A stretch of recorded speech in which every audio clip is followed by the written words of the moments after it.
എന്തൊക്കെയാണ് അളിയ പുതിയ ഉടായ്പ പരിപാടികൾ? നമസ്കാരം. നമസ്കാരം. ഇപ്പൊ ചിരിക്കണ്ട, അതിന് സമയം തരും, അപ്പൊ മതി. നിങ്ങളുടെ ഈ ചിരിയാണ് ആൾക്കാർക്ക് ദേഷ്യം വന്നത്. എന്ത് ചോദിച്ചാലും ഒരു ചിരിയുണ്ട്, അഹങ്കാരം എന്ന് പറഞ്ഞ ചിരി എന്ന് പറയുന്നത്. നിനക്ക് അഹങ്കാരം വളരെ കൂടുതലാണ്. സത്യം പറഞ്ഞു, നിങ്ങൾ അഹങ്കാരിയാണോ? അതെനിക്കറിയില്ല. എൻ്റെ റെസ്റ്റോറൻറ്റിൽ ഞാൻ നിൽക്കുമ്പോൾ എൻ്റെ ഒരു കസ്റ്റമർ വന്നിട്ട് മൃണാളെ ബിരിയാണി പോരാ എന്ന് എൻ്റെ മുഖത്ത് നോക്കി എത്രയോ തവണ എനിക്ക് തന്നെ ഓർക്കാൻ പറ്റുന്നൊരു 10-15 ഇൻസിഡൻസ് ഉണ്ട്. എന്നിട്ട് നിനക്ക് മനസ്സിലായില്ലല്ലോടാ. എനിക്ക് അറിയണ്ടേ എന്തുകൊണ്ടാ കുഴപ്പമെന്ന്. അതെ, എനിക്ക് തോന്നാണോ അതോ ശരിക്കും മണ്ടനാണോ?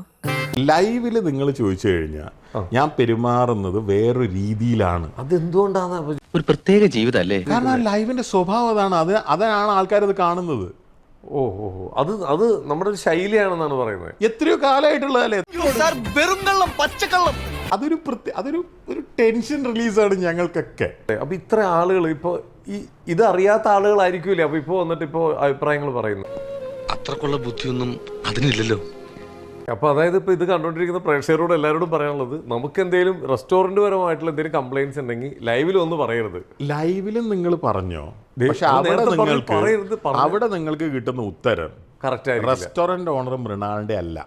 നീ എന്തൊക്കെയുണ്ടായി പറയണ പന്നി? അപ്പൊ ഈ പറഞ്ഞു വരുന്നത്, അപ്പൊ ആളുകൾ കാണുന്ന ഈ ലൈവിൽ കാണുന്ന മൃണാളും നേരിട്ട് കാണുന്ന മൃണാളും രണ്ടാണ്. നിങ്ങൾ മക്ഡൊണാൾഡ്സിൽ പോയിട്ടുണ്ടോ? പോയിട്ടുണ്ട്. KFCയിൽ പോയിട്ടുണ്ടോ? പോയിട്ടുണ്ട്. ഇതൊക്കെ നീ എന്തിനാണ് ഇവിടെ പറയുന്നേ? ഞാൻ പറയുന്നത് ഇന്ത്യയിലെ മക്ഡൊണാൾഡ്സും KFC അല്ല, ഒറിജിനൽ US-ലെ മക്ഡൊണാൾഡ്സും KFC. ഇതെങ്ങോട്ടൊക്കെ പോണേ? എങ്ങോട്ട്? ഞാൻ ഇവിടെ ഇരുന്നോണ്ടല്ലേ ചോദിക്കുന്നത്. ഒരു മാറ്റവും ഇല്ലല്ലോ. അപ്പോൾ 14 രൂപയും കൊണ്ട് നാളെ അവിടെ വന്നാല് നിങ്ങൾക്ക് നല്ല കഞ്ഞി കിട്ടും. ഉപ്പിട്ട് കുടിച്ചോ. അതിപ്പോ നീ പറഞ്ഞിട്ട് വേണോ ഞാൻ അറിയാൻ? അല്ല, ഈ നേരത്തെ എന്നോട് പറഞ്ഞില്ലേ നിങ്ങളുടെ ചിരി കാണുമ്പോൾ അതിനകത്തൊരു അഹങ്കാരം ഉണ്ടോ? അതെന്താ അങ്ങനെ? അതിന്റെ അടിയിൽ വന്ന കംപ്ലീറ്റ് കമന്റുകൾ അതായിരുന്നു. ഒരാളൊരു ഡൗട്ട് ചോദിക്കുമ്പോൾ അവിടെ ഇരുന്ന് പൊട്ടിച്ചിരിക്കണോ, അവരുടെ ചിരി അഹങ്കാരം നിറഞ്ഞ ചിരിയിലാണ് ആ മറുപടി കൊടുക്കുന്നത്. ഇങ്ങനെയൊരു ജന്മം. അപ്പൊ ഒട്ടും സമയം കളയുന്നില്ല, ഞാൻ ഇറങ്ങുന്നു.